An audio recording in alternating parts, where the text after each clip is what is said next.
आज हम देखेंगे अगस्त का कुछ करंट अफेयर है। 5-5 क्वेश्चन है, एक्सप्लेनेशन के साथ आपको बताएंगे। जैसे है कि अमन सहरावत, जिन्होंने हाल ही में पेरिस ओलंपिक 2024 में कांस्य पदक जीता, किस खेल से संबंधित है? क्या नाम है इनका? अमन सहरावत। ठीक है, पूछ क्या रहा है? कांस्य पदक जीते हैं, कहाँ जीते हैं? Paris Olympic 2024। अब देखिए, पूछे कि ओलंपिक 2024 कहाँ हुआ, तो पेरिस में हुआ। इसमें एक प्रश्न आपको एक उत्तर मिल गया। दूसरा है अमन सहरावत ने क्या जीता है? कांस्य पदक जीता है। और अमन सहरावत किस खेल से संबंधित है? ठीक है, तो आप देखिए, अमन सहरावत कुश्ती से संबंधित है, या भारोत्तोलन से संबंधित है, या कबड्डी से संबंधित है, या निशानेबाजी से संबंधित है। तो इसमें देखोगे सही आंसर हो जाएगा आपका कुश्ती से संबंधित है। अमन सहरावत किससे संबंधित है? अमन सहरावत कुश्ती से संबंधित है। ठीक है, अमन सहरावत कुश्ती से संबंधित है। अच्छा, एक्सप्लेनेशन हम देख लेते हैं थोड़ा कि 2024 पेरिस ओलंपिक में पुरुषों की 57 किग्रा कुश्ती श्रेणी में कांस्य पदक जीता। ठीक है, कौन जीता? अमन सहरावत कुश्ती में। कितने में? 57 किग्रा में। ठीक है, कांस्य पदक जीते हैं। एक होता है गोल्ड, सिल्वर और कांस्य। 16 जुलाई 2003 को इनका जन्म कहाँ हुआ? हरियाणा में हुआ। ठीक है, हरियाणा में। तो आप इतना जान लीजिए, हरियाणा से हैं, कुश्ती में जीते हैं। सॉरी, कुश्ती में जीते हैं। फिर आगे देखिए, दिया हाल ही में हिंद महासागर में पानी के नीचे की संरचनाओं को कौन से 3 नाम दिए गए? हिंद महासागर में पानी के नीचे तीन संरचनाएं पाई गई हैं, जिनमें तीनों का अलग अलग नाम दिया गया है। पहला दिया है अशोक, चंद्रगुप्त, कल्पतरु। अशोक, हरिश्चंद्र, पुलकेशिन द्वितीय, बुद्ध, महावीर, कृष्ण, ब्रह्मा, विष्णु, महेश। ठीक है, ब्रह्मा, विष्णु, महेश। तो इसमें आप देखोगे ऑप्शन संख्या 1 सही हो जाएगा। ऑप्शन संख्या 1 क्या है? अशोक और चंद्रगुप्त मौर्य और चंद्रगुप्त और कल्पतरु। कल्पतरु इतने सही हो जाएंगे। आगे हम देखेंगे, इसका थोड़ा एक्सप्लेनेशन देख लेते हैं कि हाल ही में हिंद महासागर में 3 पानी के नीचे की संरचनाओं को अशोक, चंद्रगुप्त और कल्पतरु नाम दिया गया है। ठीक है, जो समुद्री विज्ञान में भारत के प्रभाव को उजागर करता है। भारत द्वारा प्रस्तावित नामों को अंतर्राष्ट्रीय हाइड्रोग्राफिक संगठन और यूनेस्को के अंतर सरकारी समुद्र विज्ञान आयोग IOC inter governmental oceanography commission द्वारा अनुमोदित किया गया है।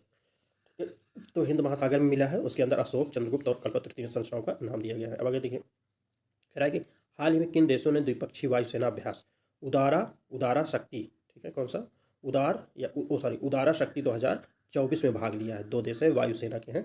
तो अब चूंकि अब देखोगे भारत के परिप्रेक्ष्य में, तो एक भारत तो कॉमन रहेगा, भारत मलेशिया, भारत भूटान, भारत सिंगापुर, भारत और सऊदी अरब। ये तो आपको बताना है कौन सा सही होगा।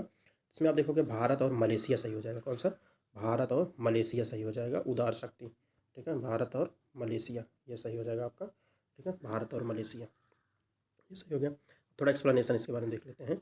देखो कि इंडियन एयरफोर्स जो है, रॉयल मलेशियाई, जो जैसे अपने यहाँ IAF बोलते हैं वायुसेना को, वैसे मलेशिया में क्या बोलते हैं? रॉयल मलेशियाई वायुसेना के साथ द्विपक्षीय अभ्यास उदारा शक्ति 2024 में भाग लिया।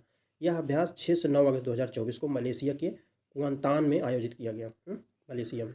दोनों वायुसेनाओं ने कहाँ आयोजित किया गया? मलेशिया में आयोजित किया। दोनों सेनाओं ने 7 सुखोई 30 लड़ाकू विमान तैनात किए, जो रूस से खरीदे गए हैं। भारत के सुखोई 30 विमान, जो ज़्यादातर हिंदुस्तान एरोनॉटिकल लिमिटेड या चेयल का ठीक है, ये चेयल जो है रक्षा मंत्रालय के अंतर्गत एक PSU है, निर्मित है। Su-30 MKI संस्करण है, जो विशेष रूप से भारत के लिए आधुनिकीकृत किए गए हैं। अभ्यास उदारा शक्ति 2024 में प्रशिक्षण अभ्यास और विषय विशेषज्ञ आदान प्रदान अवधारणाएं शामिल थी। प्रशिक्षण अभ्यास दोनों देशों के Su-30 विमानों से जुड़े वायु युद्ध पर केंद्रित थे। ठीक है, किसके किसके बीच? ज़्यादा इंपॉर्टेंट ये था कि उदारा शक्ति 2024 वायुसेना के बीच होता है, भारत और मलेशिया के साथ। ठीक है, अब अगला प्रश्न देख लेते हैं। किस भारतीय को हाल ही में तिमोर लेस्ते का सर्वोच्च नागरिक सम्मान है, grand collar of the order, grand collar of the order सम्मान मिला है? इसमें सही आंसर हो जाएगा द्रौपदी मुर्मू को। ठीक है, ऑप्शन नहीं लिया हूँ, द्रौपदी मुर्मू सही है। अभी कुछ दिन पहले ये तिमोर लेस्ते, अभी ये देश बहुत चर्चा में, क्योंकि आप देखोगे तो ये आपका साउथ ईस्ट एशिया में पड़ता है। ये तिमोर लेस्ते एक देश है जिसकी राजधानी है दिल्ली। जिसकी राजधानी क्या है? दिल्ली है। ठीक है, ये चर्चा में भी रहता है, क्योंकि कुछ दिन पहले मोदी जी भी तिमोर लेस्ते की यात्रा किए थे। ठीक है, ये हो गया। अब आप थोड़ा इसका एक्सप्लेनेशन देख लेते हैं हम लोग। देखिए, 10 अगस्त 2024 को दिल्ली में, दिल्ली क्या है? तिमोर लेस्ते की राजधानी है। ठीक है, आपको मैप में थोड़ा देखेंगे तो तिमोर लेस्ते समझ में आ जाएगा। ठीक है, तिमोर लेस्ते सर्वोच्च नागरिक पुरस्कार grand collar of order of Timor Leste प्रदान किया गया। वह तिमोर लेस्ते का दौरा करने वाली पहली भारतीय राष्ट्रपति हैं। इस वजह से ये प्रश्न और ज़्यादा इंपॉर्टेंट हो जाता है। तिमोर लेस्ते की राजधानी आपको पता करना है। तिमोर लेस्ते की राजधानी हमने बता दिया आपको, दिल्ली है। तिमोर लेस्ते मैप में देखना है कहाँ पे है। ठीक है, तिमोर लेस्ते की बाउंड्री और किस कंट्री से टच करती है, ये देखना अगर टच करती है तो। ठीक है, और ये हो गया। अब और देखेंगे आप इसके आगे हम लोग। ठीक है, भारतीय राष्ट्रपति जो 5 से 10 अगस्त 2024 तक फिजी की राजधानी क्या है ये आपको बताना है। न्यूजीलैंड, तिमोर लेस्ते 3 देशों की यात्रा का हिस्सा था। कहाँ कहाँ गई थी? Fiji, New Zealand, Timor Leste. राष्ट्रपति मुर्मू ने तिमोर लेस्ते के राष्ट्रपति जोसे रामोस होर्टा के साथ आईटी बुनियाद ढांचे, चिकित्सा क्षमता निर्माण सहायता पर चर्चा की। भारत और तिमोर लेस्ते के बीच 3 समझौता ज्ञापन पर हस्ताक्षर किए गए, जिनमें मीडिया सहयोग, अधिकारियों के लिए वीजा छूट और सांस्कृतिक आदान प्रदान कार्यक्रम शामिल है। ठीक है, अगला प्रश्न हम देखेंगे। कौन सा मंत्रालय हाल ही में खबरों में रहे प्रधानमंत्री आवास योजना शहरी? ठीक है, पूरा नाम इसका जान लीजिए, PMAYU। ठीक है, प्रधानमंत्री आवास योजना। ठीक है, अर्बन, यू मतलब अर्बन 2.0 योजना को लागू करने के लिए नोडल निकाय है। 2.0 योजना को लागू करने के लिए तो शहरी विकास मंत्रालय ही होगा, आवास एवं शहरी मामलों के मंत्रालय हैं।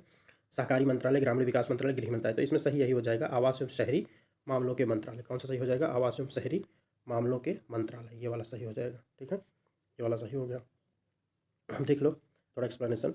9 अगस्त 2024 को प्रधानमंत्री नरेंद्र मोदी की अध्यक्षता में केंद्रीय मंत्रिमंडल ने 10 लाख करोड़ रुपए के निवेश के साथ प्रधानमंत्री आवास योजना शहरी, ठीक है, PMAYU, ठीक है, प्रधानमंत्री आवास योजना अर्बन 2.0 को मंजूरी दी। यह नई योजना मूल प्रधानमंत्री आवास योजना अर्बन का स्थान लेगी। ठीक है, प्रधानमंत्री आवास योजना अर्बन का स्थान लेगी, जो दिसंबर 2024 तक चलती है। ये देख लीजिए, PMAYU 2.0 5 साल तक चलेगी और इसका लक्ष्य शहरी गरीबों मध्यम वर्ग के परिवार के लिए 1 करोड़ घर बनाना है। कितना? 1 करोड़। केंद्रीय आवास एवं शहरी मामलों का मंत्रालय इस योजना को लागू करेगा।